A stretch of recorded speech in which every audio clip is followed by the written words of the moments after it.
రఘురామకృష్ణరాజు తన కక్ష తీర్చుకోవాలనుకుంటున్నారు.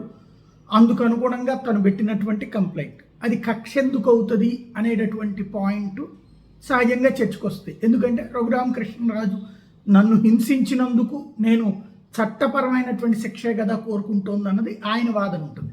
అదే సందర్భంలో 4 సంవత్సరాల పాటు జగన్మోహన్ రెడ్డిని అమరాభూతులు తిట్టినప్పుడు దానికి చట్టపరంగానే కదా శిక్షించింది, లేనిది అబద్ధాలు చెప్తున్నారన్నది వైసీపీ వాళ్ళ వాదన. ఇది పక్కన పెడితే ఆనాడు డిఐజీగా సిఐడి డిఐజీగా ఉన్నటువంటి సునీల్ నాయక్ కేసు అప్పుడు రఘురామకృష్ణరాజు అరెస్ట్లో కీలక పాత్ర పోషించడం, తనని ఇంట్రాగేషన్ చేసినప్పుడు రూమ్లో ఉంది అతనే కొట్టించారు అన్నటువంటిది రఘురామకృష్ణరాజు ఫీలింగ్. ఈ అంశం మీద సునీల్ నాయక్ బీహార్ కేడర్ ఐపీఎస్ అధికారి కావడం, ఆంధ్రప్రదేశ్లో పని పూర్తి అయిపోయాక ప్రభుత్వం మారగానే ధన్మని డిప్యుటేషన్ క్యాన్సిల్ చేసుకుని బీహార్ వెళ్ళిపోయాడు. బీహార్లో మంచి కమాండే ఉన్నట్టుంది.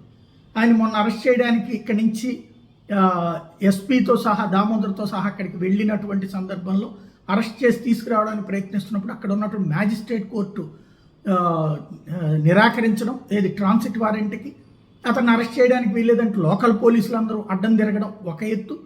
ఈలోపు అతనికి నాన్ బెయిలబుల్ వారెంట్ వచ్చేసిందని తెలుగుదేశం అనుకూల పత్రికలు రాసినాయి, టీవీలు రాసినాయి. ఆ తర్వాత చివరి నిమిషంలో ఆగింది అన్నటువంటిది రాసుకొచ్చినాయి. నిన్నిస్తున్నారన్నారు. ఈలోపు ఏకంగా బీహార్ ప్రభుత్వమే అతనికి అండగా నిలబడింది. పోలీసు అధికారుల మీద రాజకీయ వేధింపుల కేసులకి చెప్పెడుతూ ఒక కీలక ఆదేశాలు ఇచ్చింది. అధికారిక విధులు నిర్వహిస్తున్నటువంటి వాళ్ళ సందర్భంలో నేరాలకు పాల్పడినట్టు ఏవైనా ఆరోపణలు వస్తే బీహార్ ప్రభుత్వం ముందస్తు అనుమతి తప్పనిసరి అంటూ ఉత్తర్వులు జారీ చేసింది. దీనికి బిఎన్ఎస్ఎస్ సెక్షన్ 218 కింద బీహార్ పోలీసులకు రక్షణ కల్పిస్తూ నోటిఫికేషన్ ఇచ్చింది. కేంద్ర సాయుధ దళాలకు రక్షణ తరహాలోనే బీహార్ పోలీసులకు కూడా రక్షణ కల్పిస్తున్నామని ప్రకటించింది. బీహార్ పోలీసు అధికారి సునీల్ నాయక్ మీద ఏపీ పోలీసుల చర్యల నేపథ్యంలో ఈ నిర్ణయం తీసుకుంది. ప్రతీకార రాజకీయ ప్రేరేపిత ఫిర్యాదులతో అధికారులు భేదించకుండా నిరోధించేందుకే ఈ చర్యలు తీసుకున్నట్టు ప్రభుత్వం ప్రకటించింది. నోటిఫికేషన్ జారీ చేసింది ఏకంగా హోంశాఖ joint secretary AK Singh.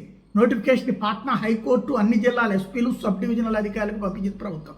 Raghuramakrishnaraju కేసులో ఇది పెద్ద సంచలనం. ఇప్పుడు అక్కడ ప్రభుత్వం అనుమతించాలి. ఇక్కడ ఉన్నటువంటి వాళ్ళు అక్కడ ప్రభుత్వానికి ఇన్ఫామ్ చేసి ఈయన ఇక్కడ దాడి చేసింది ఈయనే అన్నటువంటిది ఆధారాలని వాళ్ళకి చూపించి వాళ్ళని ఒప్పిస్తే అప్పుడు ఇస్తారు. ఇక సాధ్యం కాదు. ఎందుకంటే అయితే ఇక్కడ విచిత్రం ఏంటంటే ఇక్కడ ఆయన్ని తీసుకొచ్చి లోపలేసి ఏదో ఒకటి హింసించాలనుకుంటున్నది ఎన్డీఏ ప్రభుత్వమే, కూటమి ప్రభుత్వమే.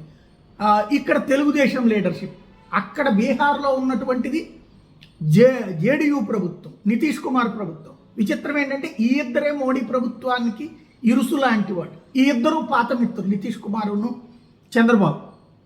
చంద్రబాబు ప్రభుత్వం ఆయన్ని తీసుకొచ్చి లోపలయ్యాలని చూస్తుంటే ఆయన్ని కాపాడడానికి నితీష్ కుమార్ ప్రభుత్వం ముందుకు రావడం అన్నది ఇక్కడ విచిత్రమైనటువంటి పరిణామం.